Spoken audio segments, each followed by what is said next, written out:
إن الحمد لله نحمده ونستعينه ونستغفره ونعوذ بالله من شرور أنفسنا ومن سيئات أعمالنا من يهده الله فلا مضل له ومن يضلل فلا هادي له وأشهد أن لا إله إلا الله وحده لا شريك له وأشهد أن محمدا عبده ورسوله أما بعد فإن أحسن الكلام كلام الله وخير الهدى هدى محمد صلى الله عليه وسلم وإن شر الأمور محدثاتها وكل محدثة بدعة وكل بدعة ضلالة وكل ضلالة في النار.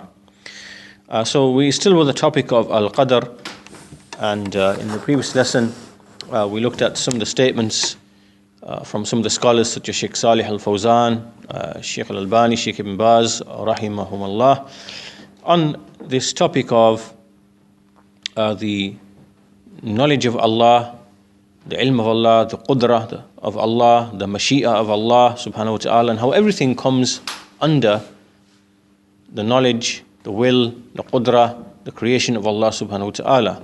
Not the servants don't have any independent power, and whatever is decreed will take place, and how in all of that there is no injustice upon anybody. And so today we're going to stick with the same text, the same portion of text, and we're going to recap what we learned from the previous lesson through the speech of Sheikh Zayd al-Madkhali rahimahullah ta'ala. So he has some commentary upon the same passage, and this will serve as revision of what we discussed in the previous lesson. So first, to read the text that we are discussing. At-Tahawi rahimahullah ta'ala, he said, وَأَفْعَالُ الْعِبَادِ خَلْقُ اللَّهِ وَكَسْبٌ مِّنَ الْعِبَادِ, that the actions of the servants are created by Allah, but they are earned by the servants. وَلَمْ يُكَلِّفْهُمُ اللَّهُ تَعَالَى إِلَّا مَا يُطِيقُونَ, but Allah never imposed upon them except what they are able to do, and nor they are able to do except what Allah imposed upon them. And this is the explanation of the statement, La hawla wa la quwwata illa billah, there is no power nor might except by that of Allah, except by Allah. And we say, there is no way out or movement or any kind of motion for anyone trying to escape Allah's disobedience except that it is through the assistance of Allah subhanahu wa ta'ala. And nor is there any power or ability for anyone who wants to establish obedience to Allah and remain firm upon it except with tawfiq, success from Allah subhanahu wa ta'ala. Everything proceeds upon the mashi'a of Allah. Everything occurs by the will of Allah, the Most High, and His knowledge, and His Qada, and His Qadar, and His decree, and His judgment. His will overcomes all other wills, and His Qada overcomes all other attempts or plans that people may have. He does whatever He wishes, and He is not a zalim. He does not oppress anyone at all. And He is free and remote from every evil, and He is free and innocent of every fault or blemish. La yus'al amma yaf'al wa hum yus'alun, that He will not be asked about what He does, but they will be asked. So this was the basic passage. And so the Shaykh rahimahullah ta'ala, he begins by saying, regarding the first sentence, وَأَفْعَالُ الْعِبَادِ خَلْقُ اللَّهِ وَكَسْبٌ مِّنَ الْعِبَادِ, the actions of the servants are creations of Allah, but they are earned by the servants. The Shaykh says this is an explanation of the belief of Ahlul Sunnati wal Jama'ah and the righteous Salaf and those who follow them. Their belief is that that the actions of the servants, all the actions that we do, the good ones amongst them and the evil ones amongst them as well, all of them are created by Allah. All of our actions are creations of Allah. Which means that Allah Azza wa Jal, what does it mean? It means He created them, He decreed them, and He brought them out, He made them to occur. And in all of what He does, in all of these actions that He does, when He brings out these actions and He creates these actions, then He cannot be asked. Right? There's no one to question Him and ask Him why. But it is the servants who will be asked. Right? So meaning here, that we know that Allah creates the actions of every single person, whether they are good actions, whether they are evil actions. So it's not for anyone to say to Allah, oh Allah, why did you decree this and create this action of shirk upon this person? Why did you do that? It's not for anybody to ask that question, to ask questions about Allah's actions, or to ask why did you create this act of disobedience upon this person? Why? No one can ask these kind of questions, because as we mentioned in the previous lesson, in Allah's actions there is nothing but wisdom and goodness and far-reaching wisdom that we may not comprehend. So no one is to ask Allah questions about his actions, but rather the servants are the ones who will be asked. So Allah is the one who decrees and creates actions upon the servants, but the servants are the ones who earn those deeds, meaning that they are the ones who work those deeds. They are the ones who do those deeds. They do those deeds, they do those actions because Allah subhanahu wa ta'ala has given them a choice and a will, a qudra, and a power and ability, an ikhtiyar, a choice. And this is because Allah subhanahu wa ta'ala, He created them. When He created them, He put within them a qudra and ikhtiyar, the power, the ability to act and do things, and ikhtiyar, the ability to choose things. So they are able to choose and act, and they are able to do righteous deeds and abandon evil deeds, just as they are also able to do obedience to Allah and abandon disobedience to Allah. Right? So all of this is within the ability of the servants to do that. But they have a will as well. The servants have a will which follows the will of Allah subhanahu wa ta'ala, and they can never ever do anything which Allah has not willed. So everything we do, it is following the will of Allah subhanahu wa ta'ala. This is why it is said, the Shaykh says, that innal khair wa shar, that goodness and evil are ascribed to Allah in the sense that He creates good and He creates evil. Right? So Allah creates the good and Allah creates the evil. Allah creates good and creates the evil. So Allah created Iblis. Allah created all the good things that we see in the dunya, whether in the worldly sense or whether in the shari'i sense. Likewise, He created all of the evil things in the dunya, whether in the worldly sense or whether in the shari'i sense. So for example, there are poisonous serpents and snakes, right? This is something harmful and evil in the worldly sense. Or there might be something evil in the religious sense. So Allah creates, things by which He is disobeyed, right? So the creation of those things, good and evil, is from Allah subhanahu wa ta'ala in the sense that He created them, He decreed them. But good and evil are ascribed to the servants when they basically do those deeds and earn those deeds. Right? So this goes back to the same thing we mentioned, that Allah is the creator, the khaliq, that Allah is the creator, the khaliq, and man is the fa'il. Man is the doer. Man is the doer of the actions. So then the Shaykh goes on to say that upon this basis then, from everything that we've discussed, that Allah created man, gave him qudra, gave him ikhtiyar, gave him the ability to choose, right? And then Allah created the actions, but the servant is the one who does the actions out of choice and ability. Then this now justifies the reward and the punishment. And whoever does goodness, it was done by the mercy and the bounty of Allah and by his own action. And whoever did evil, it was done due to the justice of Allah and His wisdom. And the person himself, he did the action, so he is responsible for the action. So therefore he's rewarded for obedience and he is punished for disobedience. So the Shaykh says, as for the evidence that the actions of the servants are created, there's an evidence in the Quran, and this is in Surah Safat, 37th Surah, verse 96, in which Allah subhanahu wa ta'ala, He said, Wallahu khalaqakum wama ta'malun. Wallahu khalaqakum wama ta'malun. Surah 37, verse 96. Allah created you and whatever you do. whatever you do, whatever you make. This ayah actually has two explanations. The verse itself is a reference to the mushrikun, and it means that Allah created you and the things that you make. Right? Meaning here that the idols they make with their own hands, Allah created you, and likewise the things that you make with your own hands. Right? This is a kind of rebuke against these people, for worshipping things that they make with their own hands. But also another interpretation is, a more general interpretation, is that Allah created you and the actions that you do as well. Your deeds that you are doing as well. So that's the verse which is used as an evidence. So then we move to the next statement of Tahawi. وَلَمْ يُكَلِّفُهُمُ اللَّهُ تَعَالَى إِلَّا مَا يُطِيقُونَ. That Allah did not impose upon them except what they are able to do.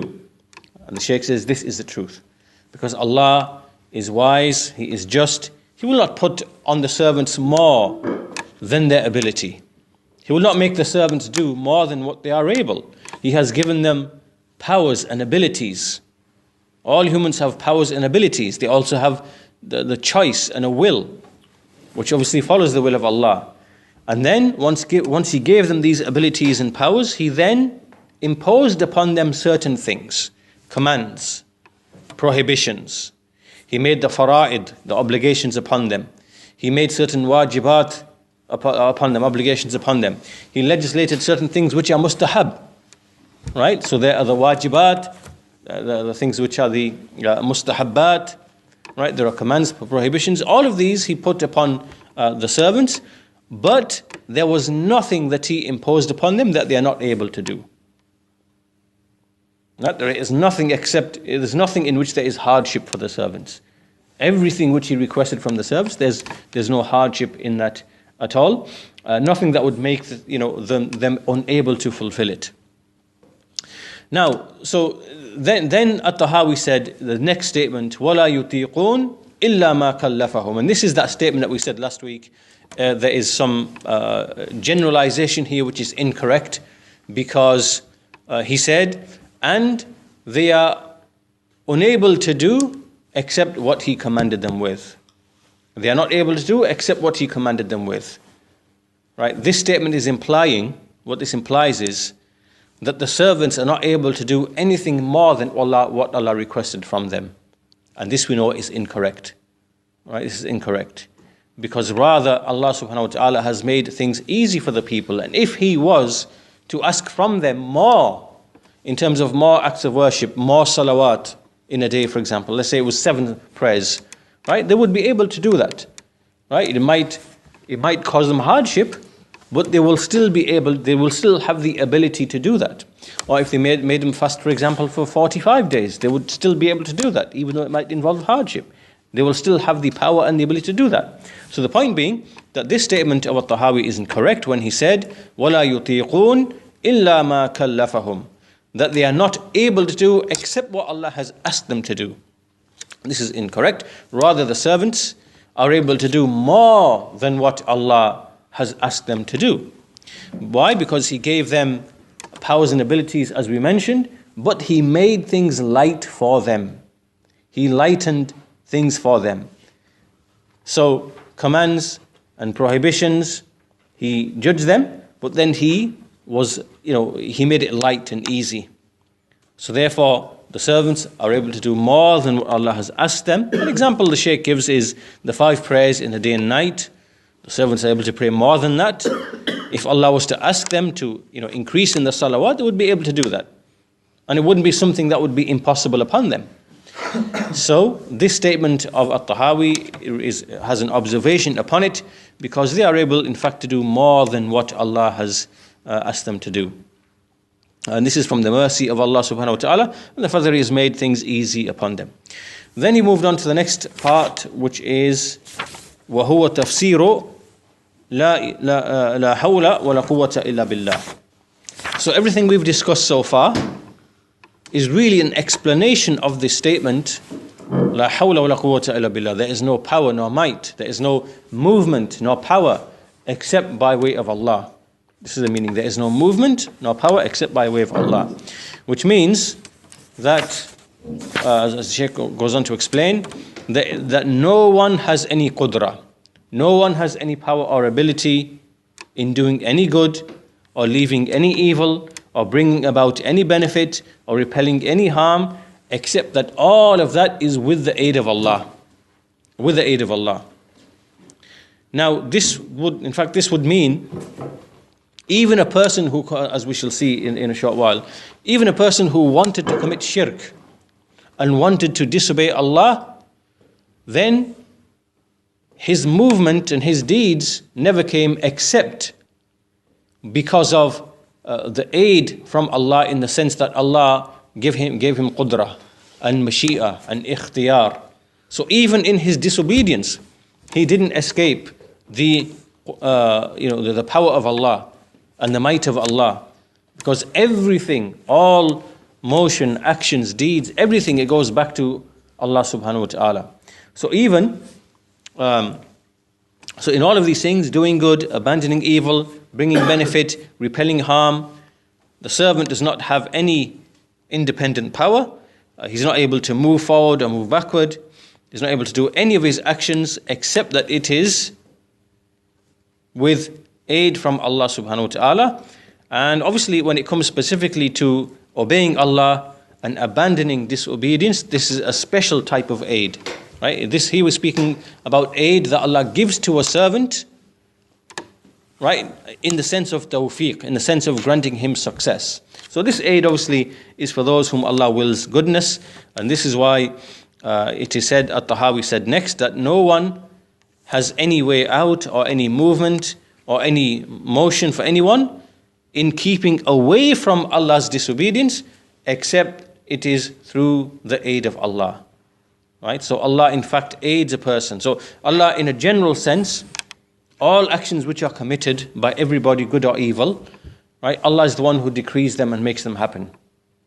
Right? Nothing you do is outside the qudra, the power of Allah.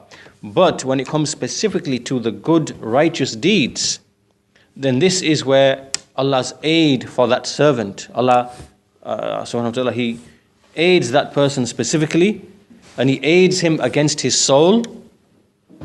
So what happens is Allah aids him against his soul, the soul which commands a person to evil. So a person is sitting there in his room or whatever else it is, and the prompt him comes to his mind, shaitan comes to him and he says, do such and such.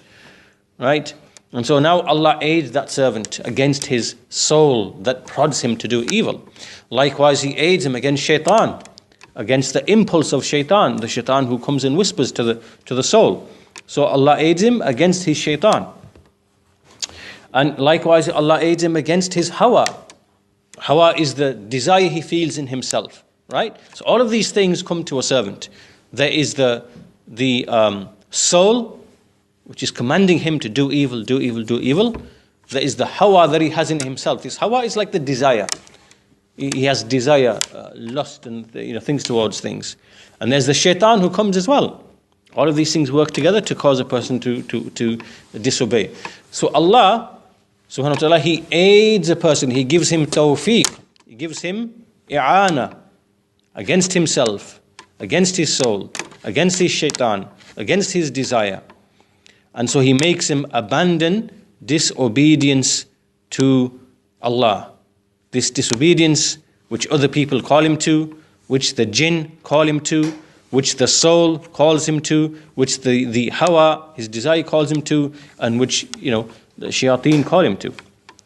And likewise, Allah aids a person in fulfilling the acts of obedience, from the greatest of which, of course, are the fara'id and the wajibat, the obligations, and likewise in keeping away from the things which are unlawful. So, the point being in all of this, that no person, whether he is a disobedient sinner, or whether he is an obedient, righteous person, there is no person who moves and does anything except it is by the qudra, the power and the will of Allah subhanahu wa ta'ala. This is the meaning of la hawla wa la quwwata illa billah. All of it, whether the actions of the servant or even other things like, for example, earthquakes or the wind or the rain or any other movement that is taking place that's not from the actions of men. All of that is from the hawl and the quwwah, the power which comes comes from Allah subhanahu wa ta'ala. So the Shaykh then goes on to say that therefore no one has any qudra, no one has any ability or power, no one can repel any harm, no one can bring any benefit except when Allah aids him. And what is the sabab, what is the reason which if he was to do, then Allah will aid him? What is the sabab?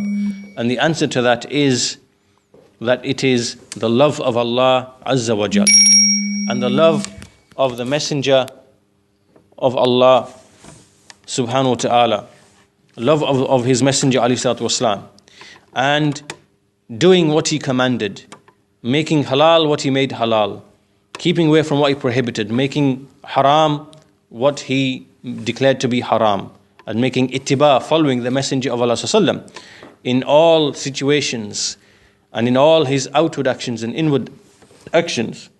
So anyone who adopts this way of loving Allah, loving his Messenger, right, he takes this then becomes a sabab, the way and the means by which he will receive the tawfiq of Allah, the aid of Allah. And Allah will be with him, Allah will be in his aid, and anyone who continues and remains upon these righteous deeds which relate to the rights of Allah and rights of the servants, then Allah will continue to give him tawfiq and give him i'ana. So the love of Allah is the sabab that brings a servant this i'ana, this aid and support. Then At-Tahawi goes on to say, وَكُلُّ شَيْءٍ يَجْرِي بِمَشِيئَةِ اللَّهِ تَعَالَى وَعِلْمِهِ وَقَضَائِهِ وَقَدَرِهِ, which means that everything proceeds by the will of Allah the Most High and His knowledge and His qada, His decree, and His qadar.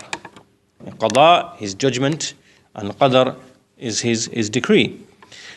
Shaykh says this is true, this is truth, because everything, whether it is small or large, whether it is a statement, whether it is an action, all of it takes place by way of the will of Allah Azza wa Jal, because He has written in the preserved tablet every single thing, everything that He desired, everything that He willed. And so that means that everything will take place exactly as Allah has written it, exactly as it has been written. And so everything in the heavens, in the earth, in this life, after death as well, it will take place in accordance with specifically what Allah has written for each and every single servant. This is because Allah knew before He created the heavens, all of them.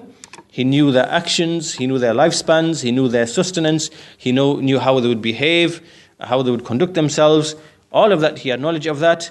He decreed it. He made a taqdeer of all of that it would happen. And so nothing will ever disagree or take place in a way other than what Allah has decreed for it to take place. Any righteous thing, any evil thing, any good thing, any bad thing, any poverty, any riches, any richness, any poverty, any health, any disease, any increase in a person's life, any decrease in a person's life, every single thing, all of that has already been decreed. It's already been known by Allah. It's already decreed. It's already written. It's already been willed with Allah's will. And so it will definitely take place. Right? So for that reason, there are three things which are obligatory upon a person from all of this discussion. It shows there are three things which are wajib upon a person. The Shaykh says, فَالْوَاجِبْ أَنْ يُؤْمِنَ الْإِنسَانِ بِالْقَدَرِ. So it's wajib upon a person to believe in this qadar. To believe in this qadar, which is already known by Allah, decreed by Allah, willed by Allah, written by Allah. So therefore we have to believe in this qadar, number one. Secondly, that he must make tawakkul upon Allah. He must make tawakkul upon Allah. He makes tawakkul upon Allah. Why is that? Why? Because he can't rely upon himself.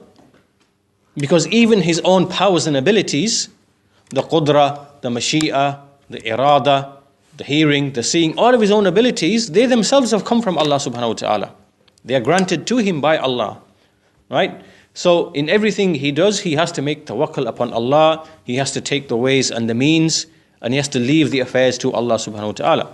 And thirdly, وَيَأْتِي بِالْعَمَلِ وَيَأْتِي بِالْعَمَلِ. He must bring actions. This is part of tawakkul. So we believe in al-Qadar, we have tawakkul upon Allah, and then we bring the righteous deeds. We bring the deeds. All of these three things are a must.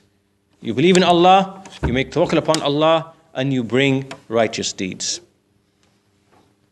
Now then At-Tahawi said, غَلَبَتْ مَشِيئَتُهُ الْمَشِيئَاتِ كُلَّهَا, which means that Allah's will dominates and overcomes all other wills. Which again means that there is nothing that takes place except that Allah has willed. And whatever Allah has not willed, it will not take place. If Allah has not willed for a person to be guided, that person will not be guided. If a person has been willed to be guided, then no one can lead him astray. And likewise, if Allah has not willed for, for a specific person to be born, that person will never be born. It will never take place. Right? So on, and all to the other examples that we can think of. So therefore, anything Allah has not willed, as it relates to a person's deeds, if Allah has not willed righteous deeds for you, you will never do them. And if Allah has willed righteous deeds for them, they will take place. So in other words, Allah's will be implemented. It will take place. It will be executed. And nothing takes place except that it follows the will of Allah Azza wa Jal. That's why we see in the ayah, Surah Takwir, Surah 81, verse 29, وَمَا تَشَاءُونَ إِلَّا أَن يَشَاءَ اللَّهُ رَبُّ الْعَالَمِينَ. You do not will except as Allah wills, the Lord of the worlds. So in other words, Allah dominates and overwhelms every other will. There is no will which is truly executed except His alone. As for everybody else's will, he might will something, he might want something, he might desire something, but whether that takes place or not, it's not under his control. It's not under his control, but it is under the control and the will of Allah subhanahu wa ta'ala, hence this ayah that we mentioned. And then he said, At-Tahawi, وَغَلَبَ قَضَاءُهُ الْحِيَلَ كُلَّهَا, which means that Allah's qada, Allah's judgment which He has already made, it overcomes every other plan a person might have, movement that a person might have, every other plan that a person might have and devise, then Allah's qada already overwhelms it. Right? So meaning, for example, you might be planning that, okay, so-and-so day I'm going to travel to so-and-so and do such and such, and so you've got plans for the entire day, for example, and then Allah's qada might have said something else. There's something else in Allah's qada. It could be you die before that. It could be you die tomorrow and you never see, Friday or whenever it is that you've got your plans. You will never see that day. So Allah's qada overwhelms and overtakes whatever plans you may have. And you will never ever be able to escape them, and never will anything take place opposed to what Allah has already decreed. So again, the same point, that everything takes place in accordance with the decree of Allah subhanahu wa ta'ala, irrespective of whether the servant has desired it or not desired, it will take place. But this knowledge is obviously hidden from the servants. So we don't have this knowledge.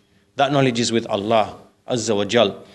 And what is being hidden from us is our lifespans, our actions. We don't know what actions we're going to do.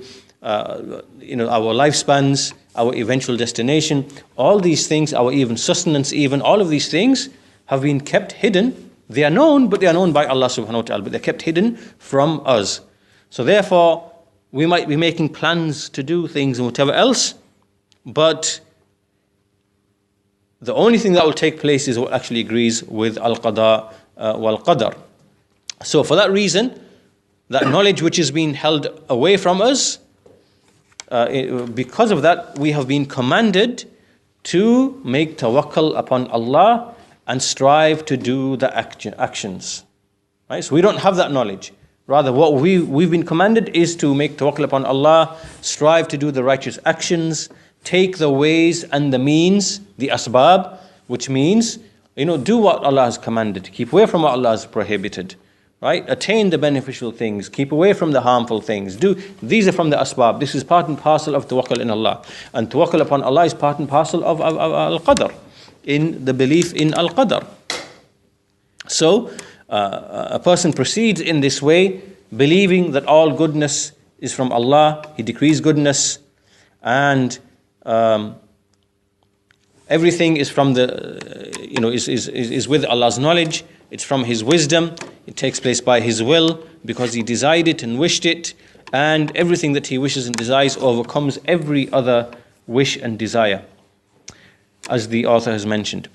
Then he goes at the end, this brings us really to the end, and he mentions the two sects. He says, as for the sects which have opposed Ahlul Sunnah regarding these actions of the servants that we've discussed in this lesson and the ones previous to it, he says there are two in number, the Qadariyah and Jabariyah.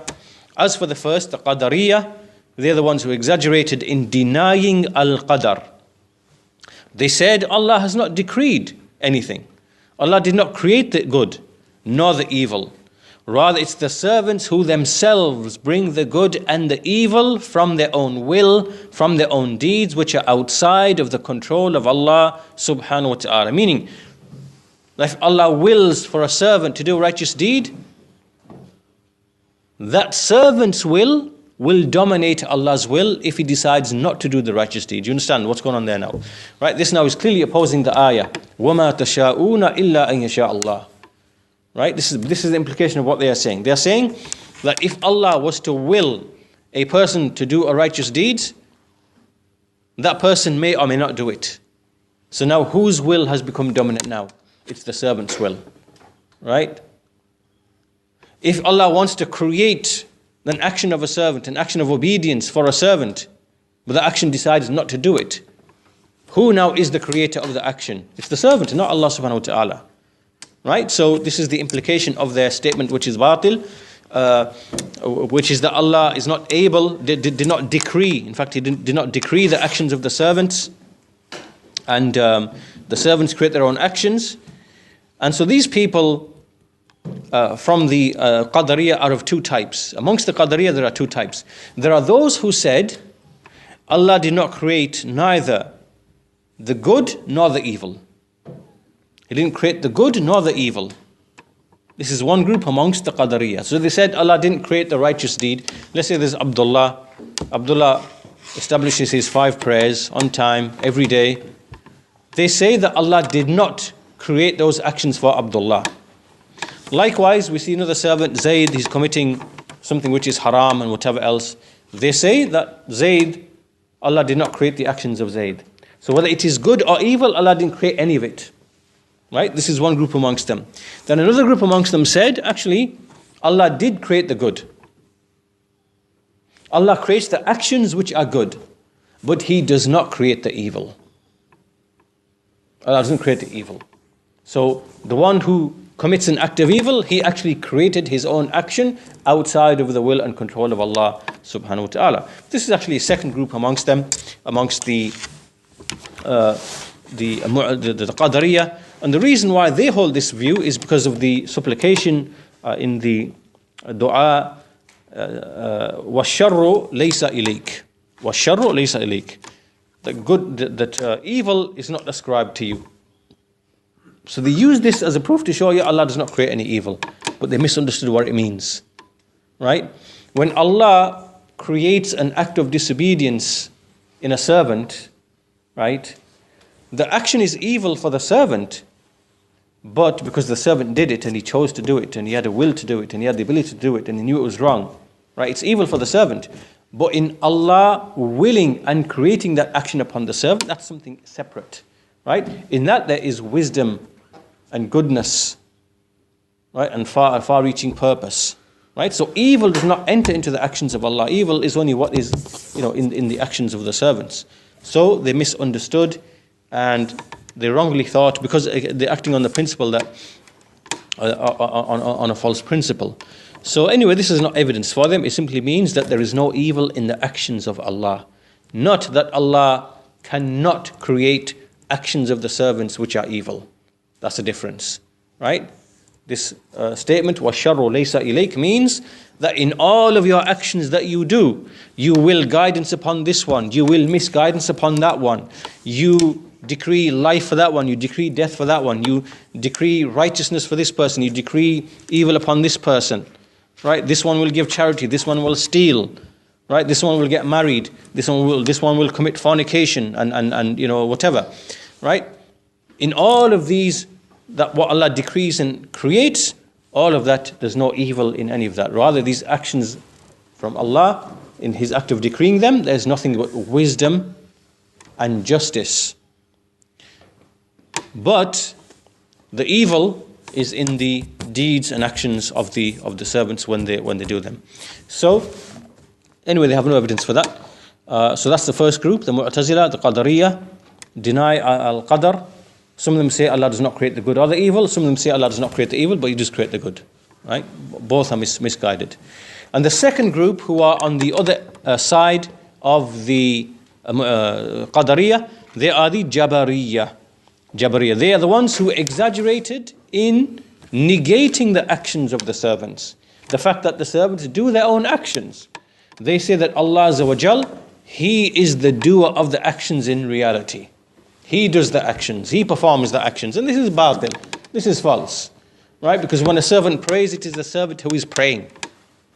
It is not the Lord of the servant who is praying. And this is batil. When a servant steals, he is the one who stole. Allah created his action. Allah did not do his action. The servant did his own action. The servant did his action through his will, power, choice, ability, through the faculties Allah gave him. So he is the doer, the fa'il. Allah is the khaliq of his actions.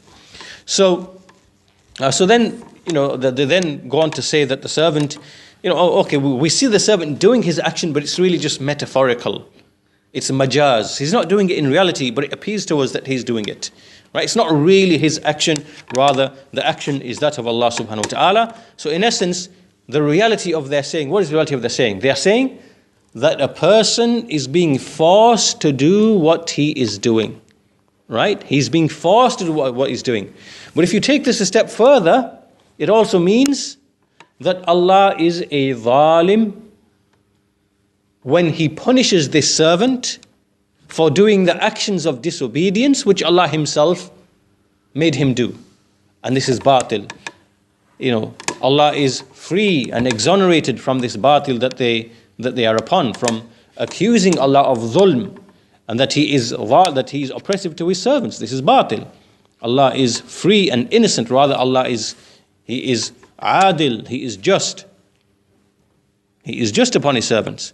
So if you say that Allah forces His servants to do evil and the servants have no independence, this means therefore that when Allah comes to punish them, He punished them for something that He forced them to do with no choice or ability, with no choice at all. And this we know is batil, is false, and this is a fabrication against Allah subhanahu wa ta'ala. It is opposition to the way of Ahlul Sunnah wal Jama'ah. And both these groups, these perishing, destroyed groups, both their statements are false, as you can see. There is no basis for them at all. There's no validity for them at all. They oppose the text of the book and the Sunnah. And, these people went astray in the issue of Allah's Qada and the issue of the actions of the servants. And, Allah's Mashi'ah, how everything follows the Mashi'ah of Allah subhanahu wa ta'ala. This brings us to the end of the commentary of Sheikh Zayd al-Madkhali. And as I said, this is just really a revision of the issues that we raised in the previous lesson or two. So all of this brings us now, inshallah ta'ala, to the more detailed discussions that we'll start on this passage from the speech of Sheikh Salih al-Sheikh. And so once we conclude from that discussion, then we'll move on to a separate topic. That will be the end of the discussion of Al-Qadar in At-Tahawi's Creed. And as you can see, that the issue of Al-Qadar has come up a number of times through the treatise, 2 or 3 times, because of the great importance of this topic and how it really is connected to many other things. You're connected to the issue of paradise, hellfire, Allah's creating inhabitants for them, for each destination, because of Allah knowing already what their deeds were going to be and what their desires were to be, and then Allah decreeing on the basis of His ilm, right? And then at the appointed time, willing and creating those deeds, and how all of that is connected to Allah's wisdom, justice, mercy, and so on and so forth. All of this is really connected. And from that you will also see that if you start making mistakes in one field of knowledge, if you make a mistake in one field of knowledge, that is going to affect many other fields of knowledge as well, right? Not only in the religious sense, but even in the worldly sense, right? And that's why in this topic of Al-Qadr, you see some of these groups making huge mistakes. They start with something that pertains to the religion, and then they are forced to oppose something that even is in terms of the dunya, right? Like the Ash'aris, for example, because they are Jabariyah, right? As we mentioned, they say that the servant doesn't have any power or ability really, and he doesn't really do his own actions, but his actions are forced upon him, but he just earns the credit for doing his actions, right? A person's power and ability doesn't really have any effect in his actions coming about, right? That's like the gist or essence of what they are saying, right? This then leads them to apply the same principle to all other things, like, does water have an inherent property of quenching thirst? Does food have an inherent property of removing your hunger? Right? These are the asbab, ways and means. So they went astray in that as well because of this issue, right? So this shows that you can make a mistake in aqeedah and it will impact other fields of aqeedah as well, right? And even in some cases, you will even start making mistakes and opposing aql, opposing reason in the worldly affairs as well, right? And that's why many of these groups went astray. As Shaykh al-Islam Ibn Taymiyyah says, that they, basically they opposed the Sharia, and likewise they opposed aql as well. So this is why the topic of Qadar is so important, because it really affects everything. It affects the actions of the servants, and it affects the asbab, the ways and means, meaning those things that we study in the creation, right? Which means, all of the sciences to do with the creation, it impacts that as well. And that's why the Ash'aris went astray when they said we do not believe, the asbab, the ways and the means that causes are tied to their effects, basically, right? So anyway, we'll conclude that discussion there today, and we'll continue still on this topic from the speech of Sheikh Salih al-Sheikh, which will give us some more insight, and we'll take that up inshallah ta'ala next week. Well, that will conclude today's lesson. Alhamdulillahi Rabbil Alameen. Sallallahu ala nabina Muhammad wa ala alihi wa sahbihi ajma'in.